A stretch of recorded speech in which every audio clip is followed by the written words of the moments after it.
kesombongan manusia itu sebetulnya cuma satu yang paling sulit untuk dibuang ya. Apa? Bahwa mereka tuh merasa yakin bahwa hidup itu akan selamanya. Justru karena awalnya kan setiap musafir itu pasti semua punya permasalahan kan. Iya Pak. Dan pada saat mereka berjalan, barulah mereka menyadari gitu kan, menyadari semua. Sekarang itu aneh, zaman memang udah benar-benar aneh. Justru yang peduli itu kebanyakan, itu orang-orang yang kelas menengah ke bawah.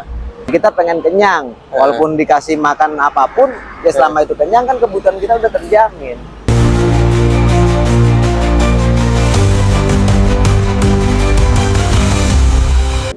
Halo, assalamualaikum, selamat siang menjelang sore. Salam Rahayu. Berada di Demak, teman-teman.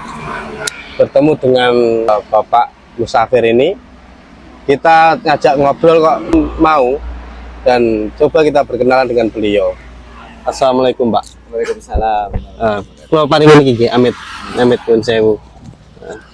Kalih Pak Sinten, namanya siapa Pak? Nama saya Jenal. Jainal ya, dari Bekasi. Dari Bekasi. Oh, dari Bekasi ya Pak. Udah berapa lama jenengan berjalan seperti ini? Ya udah sekitar 3 tahunan. 3 tahun, berarti mulai 2022. 22. Oh. Pertama jenengan jalan itu dari rumah Pak? Dari rumah. Dari rumah menuju ke? Dari rumah menuju Sembilan Wali. Loh, berarti jenengan sudah ke timur malah? Justru malah kesendatnya di daerah Jawa Barat. Jadi di Jawa Barat itu ada pondok pesantren lah gitu kan. Iya. Yang saya nggak sengaja itu masuk ke sana gitu. Selama berapa bulan di sana. Oh, berarti jenengan ini berjalan atas perintah guru. Iya. Gitu ya.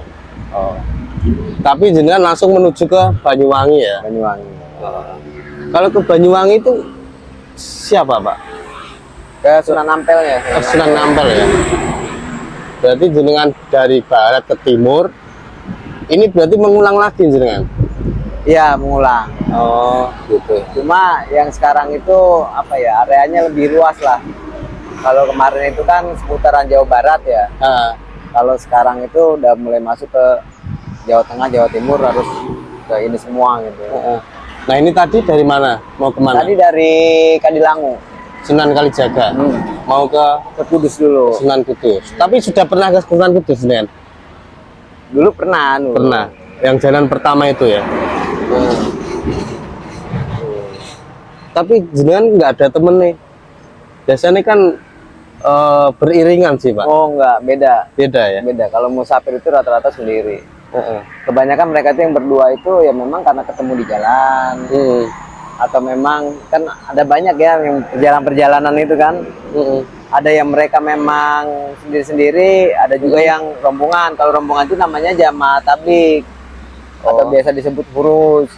Kalau itu kan dari masjid ke masjid kan. Cuma di masjid itu nanti berapa lama, nanti pindah lagi. Di sini gitu ya. Beda Pak ya? Beda, itu beda. Baru tahu saya.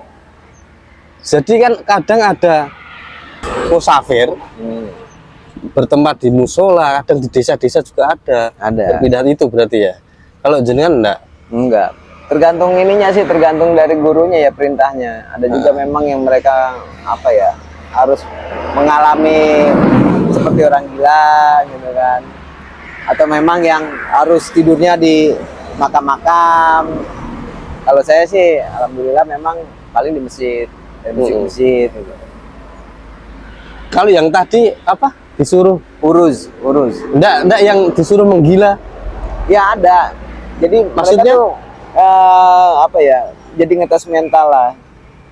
Disuruh ngetes mental sebagai orang gila, ada rasa malu atau enggak gitu kan. Makanya kalau ada musafir sebetulnya yang kayak dia ngorek-ngorek sampah itu memang mereka tuh memang sengaja untuk melatih mental mereka gitu kan. Berarti enggak gila beneran Pak ya? Bukan segi kebutuhan, bukan. Malah kayak aneh ya. Kayak intel polisi ya. Iya, betul. Jadi dia dianggap seperti orang gila ya. Tapi jenengan ini nanti berjalan berapa tahun Pak? Enggak, saya udah mau finish. Nanti di Jawa Timur itu udah finishnya. Ke Sunan Ampel lagi? Sunan Ampel lagi. Berarti diawali dari barat ke timur, ke barat lagi, nanti finishnya di Sunan Ampel lagi. Iya. Gitu. Pak Yainal udah berjalan 3 tahun. Kalau kesah gimana apa Pak? Kalau kesannya ya apa ya?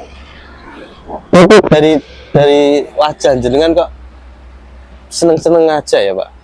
Ya karena kan kita dari perjalanan itu kan bukan hanya sekedar berjalan, tapi kan kita belajar. Belajar mensyukuri dari hal-hal yang paling kecil, gitu kan. Ya contohnya kalau dulu mungkin kita yang usaha gitu kan, biasa per hari itu megang duit ratusan ribu atau bahkan bisa sampai jutaan gitu kan.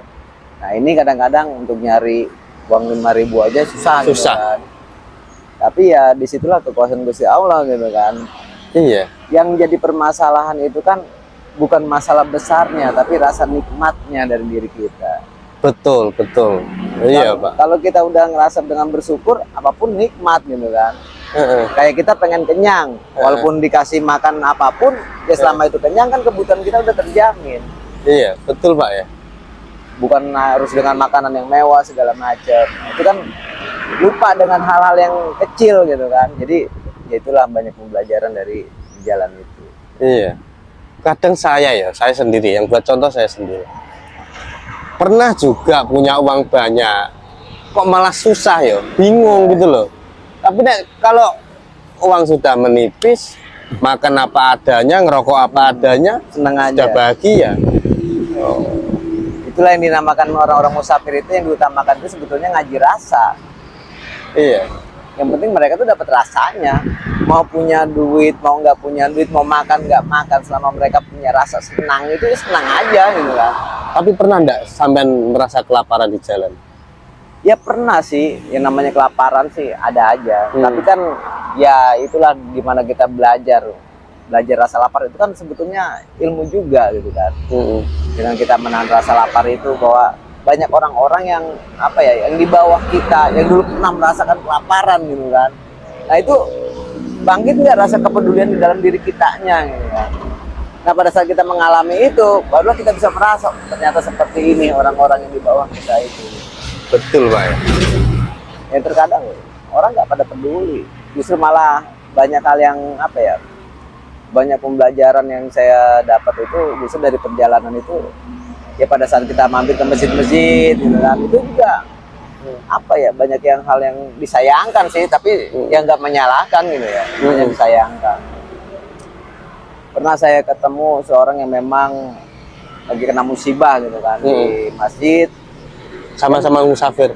ya bukan musafir, yang akhirnya dia jadi musafir gitu, jadi berjalan gitu kan, tapi bukan musafir. Karena dia kehilangan barang ya kan, akhirnya dia nggak punya apa-apa, dia berjalan, ada acara dia mau pulang ke Kalimantan. Tapi dia cuma berusaha supaya bisa sampai ke daerah Surabaya. Udah lapor ke kepolisian, ternyata cuma dilempar-lempar katanya kan. Lapor ke masjid, ya berharap ada bantuan, tapi ternyata nggak dibantu sama sekali. Nah itulah yang kadang-kadang disayangkan. Padahal masjidnya udah besar gitu kan, masjidnya udah mewah gitu, jamaahnya juga kan nggak terlalu banyak gitu dengan masjid besar itu. Uang kas segitu besarnya gitu loh. Iya betul Pak. Ini ada apa, ini kenapa ya? Saya nggak menyalahkan, mungkin mereka takut disalahgunakan atau apa gitu kan dengan alasan. Tapi kan ini memang benar-benar real, orang ini sedang membutuhkan. Nah itulah yang kadang-kadang kalau saya ada, mendingan saya ngasih walaupun ibaratnya pas-pasan gitu ya. Iya Pak. Saya juga nggak punya kemampuan untuk ngebantu itu. Sekarang itu aneh, zaman memang udah benar-benar aneh. Justru yang peduli itu kebanyakan itu orang-orang yang kelas menengah ke bawah, orang-orang pengusaha kecil atau orang-orang yang ibaratnya hidupnya pas-pasan. Justru di perjalanan itulah yang banyak membantu saya gitu kan, dibandingin orang-orang yang bermobil. Jarang gitu. Iya ya Pak. Kadang juga gini ya. Orang berlomba-lomba bersedekah, bahkan saling gengsi, saya nyumbang segini untuk membangun suatu tempat ibadah, tapi ada tetangganya yang sakit. Nah itu dikesampingkan Pak ya. Makanya kan ini pelajarannya jadi kemana gitu. Iya, arahnya, kayak gini loh, kita sedekah, kita memberi sesuatu kepada publik, kepada orang, ya harus diketahui orang banyak, kan gitu. Tapi bener ya sampean Pak ya, itu real kok Pak. Real, Yang karena jenengan memang- omongan ini real. Memang kan dibilang ya pelajaran kita kan untuk melihat pelajaran nyata gitu loh. Perjalanan itu ada pelajaran nyata. Iya, nggak sadar saya ya. Ya, coba aja masjid udah besar segitu besarnya, lihat uang kasnya segitu banyaknya pada saat ada orang yang memang benar-benar membutuhkan, jarang yang peduli. Dan saya juga nggak menyalahkannya. Mungkin pernah ada kejadian mereka dimanfaatkan, jadi ada orang minta bantuan terus pada minta bantuan ke sana gitu kan. Ya itu juga kemungkinan seperti itu Iya. ada. Makanya ya saya sih nggak mau suzon aja gitu kan. Mungkin karena doktrin ya, tapi ya enggak Doktrin. apa-apa lah, itulah. Iya. Mungkin alur kehendak Tuhan seperti itu. Nanti ada waktunya untuk mereka dan kita semua disadarkan, mungkin kayak gitu. Ya saya juga paling cuma bisa berdoa, mungkin mereka bisa berubah. Saya kan nggak bisa menyalahkan karena mungkin saya lah yang salah kan gitu kan. Mungkin mereka punya maksud lebih apa ya, lebih utama lah gitu. Cuma kalau saya paling bisa ngelus dada aja gitu kan. Banyak, saya juga bahkan banyak diajarin sama para musafir gitu kan. Ya kebilangnya saya mungkin junior lah, paling junior gitu kan. Jadi banyak pemasukan dari yang para senior juga. Aqua Pak. Ayo makasih. Makanya saya apa ya, kalau kata orang kenapa harus ibaratnya mencari, kalau kita kan disebutnya para pencari Tuhan gitu kan. Iya. Bukan, kan. Karena Tuhan itu dekat. Ya itu kan baru secara teori, karena secara kenyataannya kita nggak akan tahu kalau kita benar-benar nggak jalan gitu kan. Kalau kita nggak benar-benar belajar dengan alam gitu.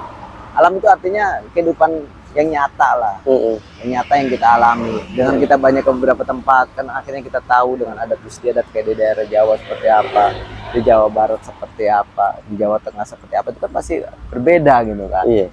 Pasti ada plus minusnya. Nah disitulah kita bisa belajar gitu loh. Intinya musafir itu kan harus hidup kuat. Jadi dalam arti untuk menghadapi suatu cobaan kehidupan di masa depannya itu akan lebih kuat. Iya. Jadi seenggak-enggaknya nggak seperti orang lah yang kelaparan lalu bikin tindakan kriminal karena ada sebuah kesempatan itu. Tapi karena kita udah dididik dari memang benar-benar ibaratnya udah ngalamin dari nol yang sampai separah-parahnya gitu kan, kita masih bisa bertahan. Ya insya Allah dengan goncangan seperti apapun kita masih bisa bertahan. Sebelum jenengan memutuskan musafir ini berjalan, dulunya bekerja Pak. Bekerja normal ya, Normal. biasa ya. Tapi jenengan nyun sewu agak agak pribadi ya. Istri juga mendukung ini. Enggak, saya udah bisa. Oh, udah bisa. Ya. Justru karena awalnya kan setiap musafir itu pasti semua punya permasalahan kan. Iya Pak. Dan pada saat mereka berjalan, barulah mereka menyadari gitu kan, menyadari semua permasalahan-permasalahan itu. Iya. Bahwa intinya ya mungkin kalau dulu karena masih ada sifat ego. Jadi pada saat kita udah berjalan itu mengikis rasa ego di dalam diri kita. Betul Pak. Jadi apapun yang terjadi, kalau ego kita masih ada, kita kan selalu menyalahkan orang lain gitu kan. Iya. Nah kalau sekarang kan dikembalikan bahwa ini semua ada kesalahan dalam diri kita. Karena intinya itu, setiap masalah yang ada dalam diri kita adalah kesalahan di dalam diri kita. Cuma terkadang karena ada ego, jadi kita nggak menyadari kesalahan. Iya. Karena ya apa ya?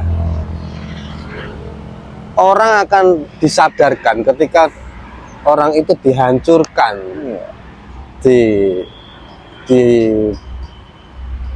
banyak masalah, maka mereka akan lebih sadar. Saya pun juga gitu Pak. Ya semua rumah tangga lah, pastilah, semua keluarga. Jarang orang yang bisa mengendalikan ego gitu. Tapi dengan laku spiritual kita, dengan kalau versi dengan berjalan seperti ini ya memang terkikis lah sedikit-sedikit ego itu ya. Ya banyak teman-teman musafir itu juga ketemu saya ya sama sepertinya. Tapi saya tidak menyalahkan itu pribadi masing-masing lah. Ya, karena saya juga menyadari Pak bahwa kita sadar, kita belajar ngaji rasa dan spiritual ketuhanan itu yo karena kita dihancur leburkan dulu. Betul. Gitu. Tapi untuk anak masih berhubungan, Pak? Anak masih Ya. cuma mereka udah pada kerja lah, Udah kerja. udah ada penghasilan. Terus rencana Pak nanti kalau sudah selesai, dengan pulang ke pesantren ya, atau ke rumah? Pulang ke rumah. Disuruh untuk mengabdi gitu kan. Cuma kan nanti saya pikirkan dulu, jadi kan ya tetaplah kita ke rumah dulu gitu kan. Iya. Kalau ke pesantren mungkin saya laporan aja bahwa ini sudah selesai. Tapi sampai nggak bawa tongkat?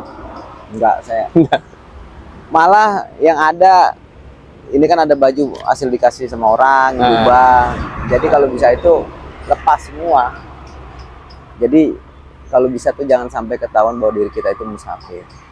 Sebenarnya tadinya kan saya nggak pakai apa-apa, cuma kaos saja. Jadi kan ya baju takwa kita pun kita lepas supaya orang itu bisa menilai kita dengan apa adanya di dalam diri kita. Jadi bukan menilai penampilan tapi menilai kelakuan di dalam diri kita. Intinya itu. Pernah enggak Pak sampean berjalan terus apa ya, ketemu hal-hal mistis gitu? Ya itu sih udah pasti lah, semua orang udah pasti ngalamin hal seperti itu gitu kan. Cuma hal itu tuh udah dianggap apa ya, dianggap paling sepele lah gitu kan buat para musafir itu, karena mereka kan ya intinya di jiwa mereka tuh rata-rata udah pada kuat gitu. Kecuali kalau buat hal yang orang yang baru jalan. Dulu sih waktu baru jalan ya memang agak ekstrim. Takut? Pasti ya Pak? Ya pasti ada.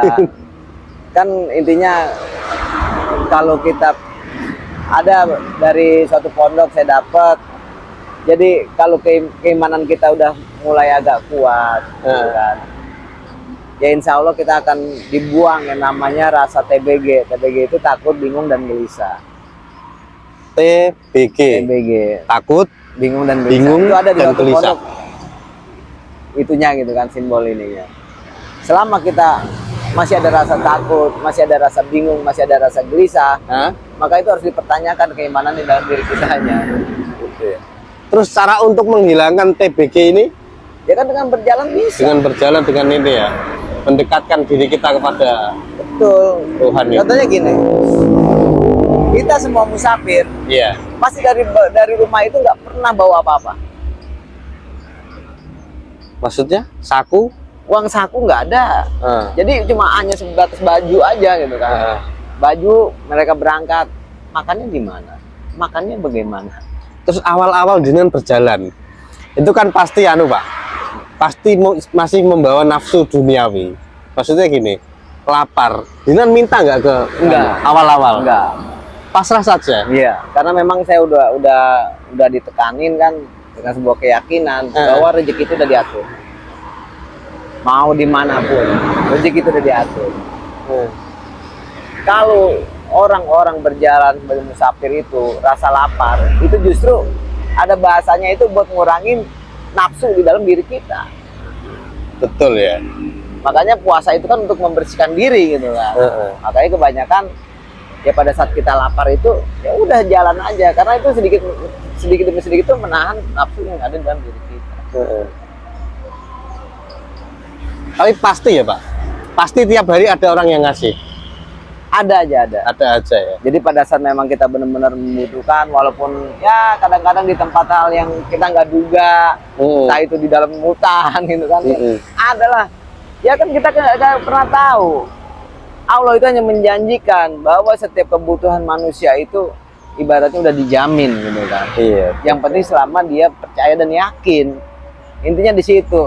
Entahlah itu yang ngasih manusia atau yang ngasih memang Allah yang kirim dalam bentuk yang memang berbentuk manusia atau memang orang yang menjelma manusia, kita kan nggak tahu. Tapi intinya semua rezeki itu kan datang dari Allah. Ini kan gitu. Iya Pak. Orang bisa berbuat baik atau bisa berbuat buruk itu juga atas izin dari Allah. Makanya jangan pernah kita merasa kita udah berbuat kebaikan, kita merasa kita udah berbuat kebaikan, jangan. Karena itu belum tentu diri kita yang berbuat kebaikan. Iya. Itulah yang disebut dengan ngaji rasa seperti itu. Karena segala sesuatu keburukan atau kebaikan itu atas izin dari Allah. Kadang-kadang kan, udah merasa nih, apalagi yang namanya kita udah di kehidupan normal ya. Kita udah ngebantu orang, kemudian orang yang ngebantu itu malah nusuk kita dari belakang gitu kan. Kan dulu kamu naik, saya yang bantu. Nah itu kan udah ada rasa sifat sombong dalam dirinya. Dan memang kita itu siapa? Bisa ngebantu orang lain gitu kan. Kita kan bukan siapa-siapa, orang kita cuma wayang kok. Kan ada dalangnya yang Bener, ngatur Pak, ya. semuanya. Kadang kita nolong orang. Orang itu setelah ditolong, setelah sukses, orang itu lupa pada kita. Iya, mending lupa. Kadang-kadang ada yang nusuk dari belakang. Ya kan? Itu karena ujian di dalam diri kita, masih ada sifat rasa sombong di dalam diri kita. Karena kita masih ada sifat merasa. Jadi merasa, wah bahwa ini itu semua karena kita. Kita kaya ini karena usaha kita. Memang kita yang bekerja, tapi kan kita ada yang mengendalikan gitu kan. Sampai akhirnya kita bisa sukses. Nah inilah yang terkadang orang-orang lupa itu, kebanyakan yang lupa itu pada saat orang itu sukses dibandingin orang susah. Kalau orang susah itu selalu minta biar sukses gitu kan. Pada saat sukses lupa. Jarang kalau orang-orang di bawah lupa mah. Karena mereka masih berusaha. Nanti lupanya udah sukses. Soalnya apa, pengalaman. Pengalaman dalam diri kita juga. Monggo diminum dulu. Iya. Banyak, saya sampai dalam hati itu udah bersyukur banget ya, sampai ditukar dengan uang berapapun, pengalaman berjalan itu buat saya itu udah nggak sebanding. Lebih berharga pengalaman itu. Karena intinya suatu saat itu kan kita akan kembali. Tapi apa yang akan kita bawa pada saat kita kembali? Betul. Kesombongan manusia itu sebetulnya cuma satu yang paling sulit untuk dibuang ya. Apa? Bahwa mereka tuh merasa yakin bahwa hidup itu akan selamanya, akan ditentukan oleh sebuah umur. Itu. Besok masih hidup, besok masih hidup. Iya. Kadang-kadang orang kaya mereka lupa untuk peduli. Bahkan kalau untuk nyumbang masjid, karena mungkin ada namanya atau apa ya.